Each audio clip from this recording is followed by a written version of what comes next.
Hi there, my name is Alex, and today I will be guiding you through the electron transport chain. The electron transport chain is a process found in the mitochondria which transfers electrons from NADH and FADH2 to oxygen. This process is also called oxygen phosphorylation. But how exactly does this happen? Let's take a look. Here in this photo, we see a cell.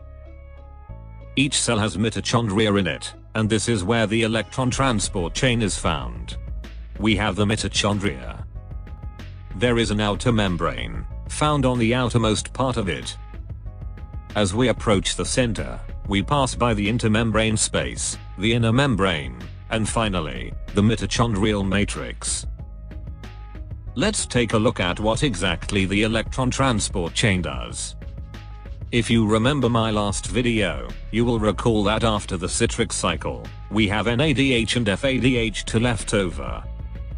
These molecules will make their way through the electron transport chain, and the electrons will make their way through 4 complexes, which are protein structures found in the inner mitochondrial membrane. These complexes act as semi-permeable, and their main purpose is to pump protons from the mitochondria's matrix to the intermembrane space. First, the NADH molecule will make its way towards complex 1. Here, NADH will lose 2 electrons, as well as a proton. The electrons will follow the chain, whereas a proton will get pumped through complex 1 into the intermembrane space, where there is a high concentration of hydrogen ions in comparison to the matrix. This large difference in proton concentration is called a proton gradient. The NADH molecule becomes a NAD+, having lost 2 electrons and a proton. The electron reaches an electron carrier called ubiquinone, or UQ for short. UQ takes electrons from complex 1 and moves them to complex 2. Complex 2 is shaped differently than the other complex. It does not act as a proton pump. At complex 2, FADH2 will act similarly to NADH. It will release 2 electrons as well as 1 proton, donating it to ubiquinone. The ubiquinone will then transport the hydrogen ion and the electrons towards complex 3. Once complex 3 is reached, the proton is moved into the intermembrane space, and the electron carrier ubiquinone will pass on its electrons to another electron carrier called cytochrome C, or CytC for short. Cytochrome C is in fact located in the intermembrane space rather than the inner membrane, and it will carry the electrons to complex 4.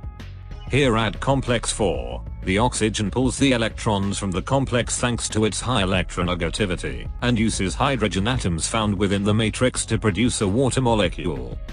Before we move on, you may be asking yourself why each of these complexes and molecules are in the order they are.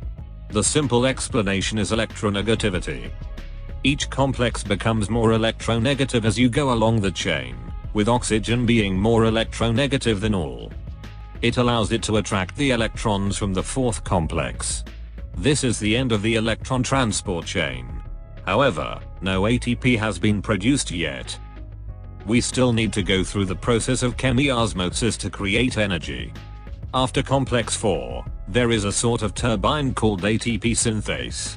It is the only structure which allows access from the intermembrane space to the matrix. Due to the proton gradient created through the electron transport chain, we have a very large number of protons found in the intermembrane space, and few in the matrix. This will force the protons to move through from the area of high concentration to low, making them go through ATP synthase.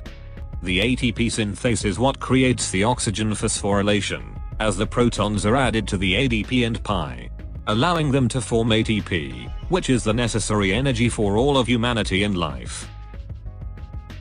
All research comes from this book, titled Biology 12, which helped me complete this assignment. And as always, thanks for watching.